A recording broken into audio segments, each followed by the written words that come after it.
So which one of these is the real amp?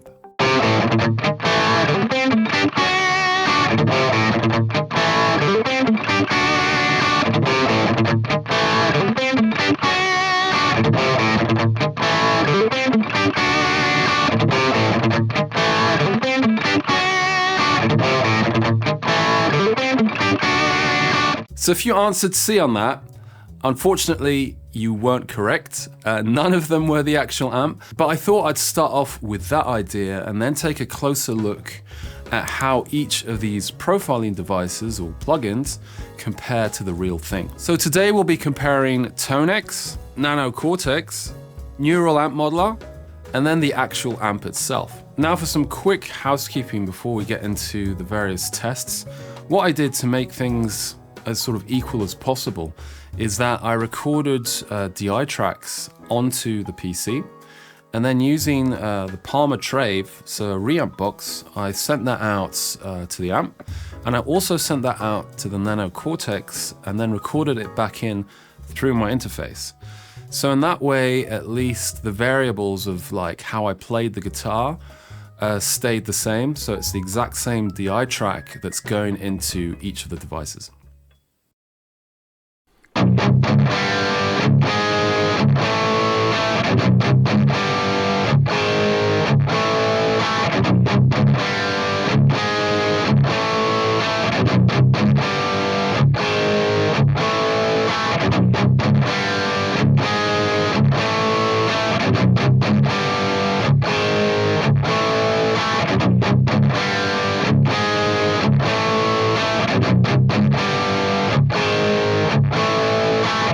So I placed them one after the other in quick succession, playing the same riff to just give some idea of just how confusing all of this has been for me. So when I'm listening back, you know, there's minor differences, but if no one told me, oh, that's this, that's the amp, that's whatever, I wouldn't really be able to tell between that. I'd just say, oh yeah, okay, that's a recording of an amp, who knows?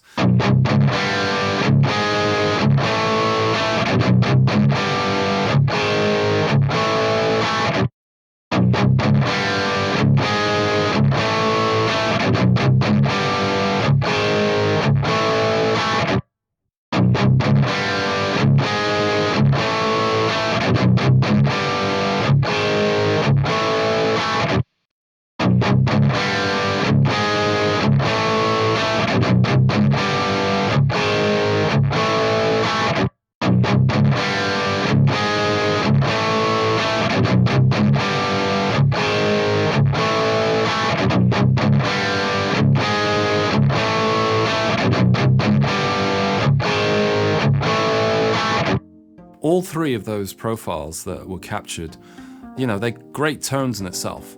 And if I compare it to the real amp, there's certainly things that are differences, and there's something in the real amp, you know, that is still kind of different, or there's more presence or harmonics. I'm not sure what it is. And that's where the confusion lies for me. So if I played each of these at different times or switched them up, I'd be hard pressed to tell the difference between them, and even more so in a mix. So for example, in Tonex, I didn't change the actual settings of the profile itself. However, it lacked a bit of input gain within the plugin to get it as close as possible, at least in feel or gain, to the actual sound of the amp itself. And this is what I compensated for here, adding 4.7 of input gain. And for now, we're using the profiles I made recently that I trained at 700 epochs, so a higher quality, link to the video up here. And we're using the Neural Amp Modeler plugin. I've turned all of these off, and I've lowered actually the input gain, as that seemed to be even closer to what I was hearing from the amp. And for the Nano Cortex, I didn't touch any of the knobs. You know, I made the capture, it's loaded up. And the only thing that's on the Nano Cortex is the IR that I'm using on all of these signals, which is the ML Sound Lab Damon 60. It's a 57B IR.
And this is where my brain starts to get kind of fried. Like there's hardly any real differences between the various captures. You know, there's maybe finer nuances, but I think a lot of that is down to the level of gain going into each of the profiles.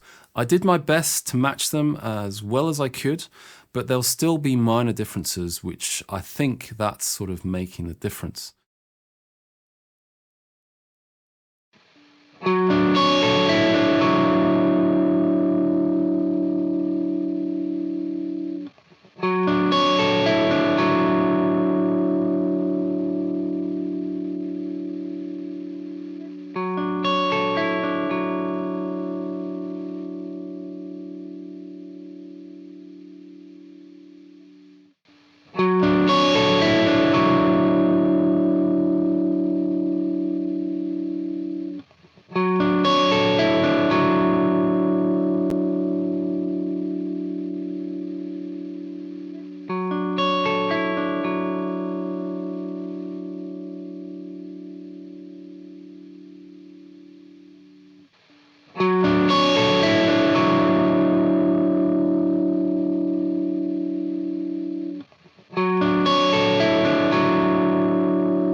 Now, I think with the, well, I call it the dynamics test, you see more of the differences between the profiles per se and the actual amp itself.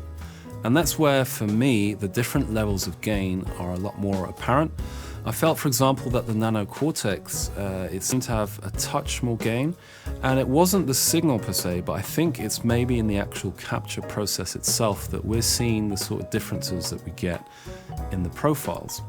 So the Nano Cortex, when you're setting up the input levels, you have like a green area that you can shoot for, if that makes sense. So you set your guitar level in this sort of general green area, but it's not a specific point, which is normal, I guess. And depending on that point, I think that would affect the capture, and that might explain some of the differences here, which are then more apparent on, say, the lower stages of gain in the profiles.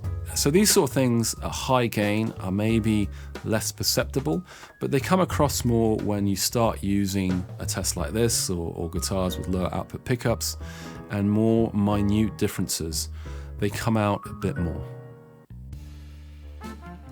Now, this is the thing with captures and profiles. I mean, there's amazing profiles that you can get off the net, but you won't have that point of reference to the original thing that was captured in the first place. So you can only base your judgment or how you perceive a tone based on what you're listening and what you're playing through. In my case, you know, I captured my amp using these different devices, and I compared each of these to each other and also back to the original source.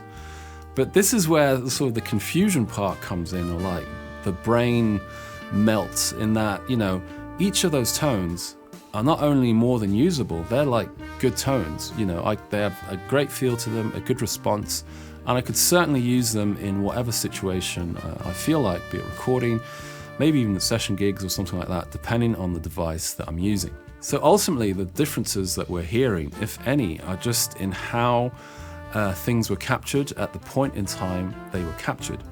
because when I profiled the amp using NAMM, maybe the amp was on for 45 minutes, maybe a bit more, and maybe that resulted in a slightly different sounding profile compared to when I used the Nano Cortex to profile the amp where it was only on for 25 minutes. That's a rabbit hole that I didn't get into, but it's something I think is worth mentioning, because depending on how long your amp has been on, or how warm the tubes are, those will make some differences as well at the point of capture. So ultimately, I think, you know, we're listening to differences in captures that vary based on when the capture was made of the source. So if you can't compare the capture to the actual source, so you're buying captures online, or you're checking out profiles that people made, what's a good tone? You know, it's like a good tone is a good tone, and it's the one that suits you the best and you feel the best playing through. And that can be on any device or any plugin. And it's not going to be down to, oh, I use that because that's the closest to the amp. An amp that maybe you've never owned, or the source that you've never played through or know. That's just a hard judgment to make. And especially for me, when I'm comparing the different profiles I made, put together and compared them to the actual amp, if I jumble them up, I get lost in trying to decide which one is which. So I hope you got something out of that. If you like this kind of content, please drop a like and subscribe, as it really helps me out. And if you're interested in checking out some more videos on capturing tone, profiling and stuff like that, I'll link to a playlist over here where there's lots of videos on that subject. Thanks.